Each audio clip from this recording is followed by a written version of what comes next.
සුබපත් වේවා සියලුම දෙනාට. ඒ වගේම අපේ මාධ්‍යවේදීන් සියලු දෙනා සාදරයෙන් පිළිගන්නවා. ඒ වගේම අපේ කණ්ඩායමේ මෙවර නිලවරණයේදී සභාපති අපේක්ෂක වෙනුවෙන් තරග විමල් මහත්මයා, ඒ වගේම අපේ ලේකම්තුමා, ඒ වගේම අපේ සුනිල් ජයවීර මහත්මයා ඇතුළු අපේ කණ්ඩායමේ සියලුම දෙනාගෙන් අවසරයි. ඇත්තටම අපි මේ මල්ල ක්‍රීඩාවේ ස්වර්ණමය යුගයකට තමයි අපි මේ ඇත්තටම අපි මේ අඩිතාලම දාන්නේ මේ 12 වෙනිදා පස්සේ. මොකද අපේ මේ කණ්ඩායමේ හොඳ ශක්තියක් තියෙනවා. අපි හැම වෙලේම මේ කණ්ඩායමත් එක්ක අපි ඉදිරිපත් වුණේ මුළු ලංකාවෙම හැම දිස්ත්‍රික්කයකින්ම නියෝජන වෙන විදිහට හැම පළාතක්ම නියෝජන විදිහට තමයි අපි මේ කණ්ඩායම ඉදිරිපත් කරලා තියෙන්නේ. අපේ සුනිල් ජයවීර මහත්මයා සහ අපේ කණ්ඩායම.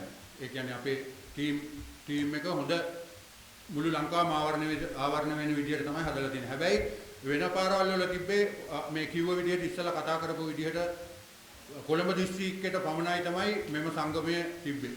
ඇත්තටම අපි මේ මල්ල ක්‍රීඩා අපිට ඕනේ මල්ල ක්‍රීඩාව රටේ මල්ල ක්‍රීඩා ජයග්‍රහණයක්. අපිට මේ සංගමය අපි සංගමයට ඇවිල්ලා නිලතර දරුවට වැඩක් නැහැ. අපිට අපේ ටාගට් එක තියෙන්නේ අපේ ක්‍රීඩකයෝ හදන එක. ඒ කියන්නේ අපේ රටට තරඟාවලි වලදී ආසියානු පදක්කම් ආසියානු පදක්කම් ඒ වගේම පොදු රාජ්‍ය මණ්ඩලයේ තරඟාවලි පදක්කම් ඒ වගේ ලෝක ශූරතා ඒ වගේම ඔලිම්පික් තරඟ. ඒ තරඟවල පදක්කම් 4ක් තමයි අපිට ජයග්‍රහණය කරන්න ඕනේ. ඒක තමයි අපේ තියෙන එකම ටාගට් එක. හැබැයි අපි සංගමයක් වශයෙන් සංගමයේ ආවා කියලා අපිට මේ සංගමයට තේරාපත් වුණා කියලා අපේ නිලධාරි මණ්ඩලය ඔක්කොම මෙතනට ආවා කියලා අපිට ඒක කරන්න බෑ. ඒක කරන්න මේ රජයත් අපිට ජනාධිපතිතුමා සහ ක්‍රීඩා අමාත්‍යවරයාගෙන් අපිට අනිවාර්යෙන් සහයෝගය ලබා ගත යුතුයි. මොකද අපි දන්නවා මේ අපේ ක්‍රීඩාවට මූල්‍යම ගැටලුවක් තියෙනවා. ඇත්තටම අපිට දෙන අපේ සංගමයට අපේ ලංකාවේ ගත්තාම සංගම් තියෙනවා 64ක් විතර තියෙනවා මම දන්න විදිහට. හැබැයි ඒ සංගම් 64ටම මූල්‍ය ප්‍රතිපාදන දෙන්නේ ක්‍රීඩා අමාත්‍යාංශයෙන්. එතකොට අපි ක්‍රීඩා කරන කාලේ මට මතකයි මම ක්‍රීඩා කරනකොට සුනිල් ජයවීර මහත්මයාත් සභාපතිකමේ හිටියා. මම එතකොට 1991 විදේශ පළවෙනි සංචාරය මගේ සාප් ක්‍රීඩාවල බංග්ලාදේශෙදි.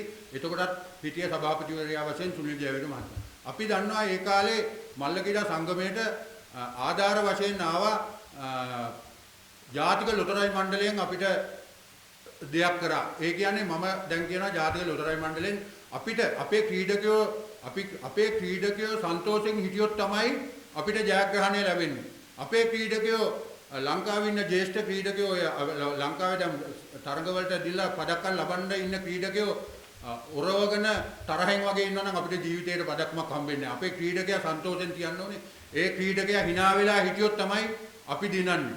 ඒ නිසා අපි ක්‍රීඩකයන්ට පුළුවන් තරම් දෙන්න ඕනේ. ඒ කියන්නේ අපි දැන් නවීන තාක්ෂණයේ අනුව තියෙන අර අපේ ලේකම් වශයෙන් තරඟ කරන මාධව මහත්තයා කිව්වා වගේ ක්‍රීඩකයන්ට හැමදේම නවීන විදිහට විටමින්ස් ටික පවා අපි ඒ විදිහට අපේ සංගමයක් වශයෙන් අපි කරන්න ඕනේ. සංගමයක් වශයෙන් ආපුවාම මේ සංගමයේ තියෙන ක්‍රීඩකයෝ නිසා. සංගමයේ නිසා නෙමෙයි මේ ක්‍රීඩකයෝ ඉන්නේ. ක්‍රීඩකයෝ නිසා තමයි මල්ල ක්‍රීඩා සංගමයක් තියෙන්නේ. එතකොට ක්‍රීඩාව නිසා තමයි ක්‍රීඩා දෙපාර්තමේන්තුවක් තියෙන්නේ. ඒක අපේ කට්ටිය මේක හිටපු පාලකයෝ මේක වැරදි විදියට පිළි අරගෙන තිබ්බා. සංගමයේ නිසා තමයි ක්‍රීඩකයෝ ඉන්න විදියට තමයි හැසිරුනේ. ඒ නිසා මම කියන්නේ ලංකාවේ මේ අද දවසේ වෙනකොට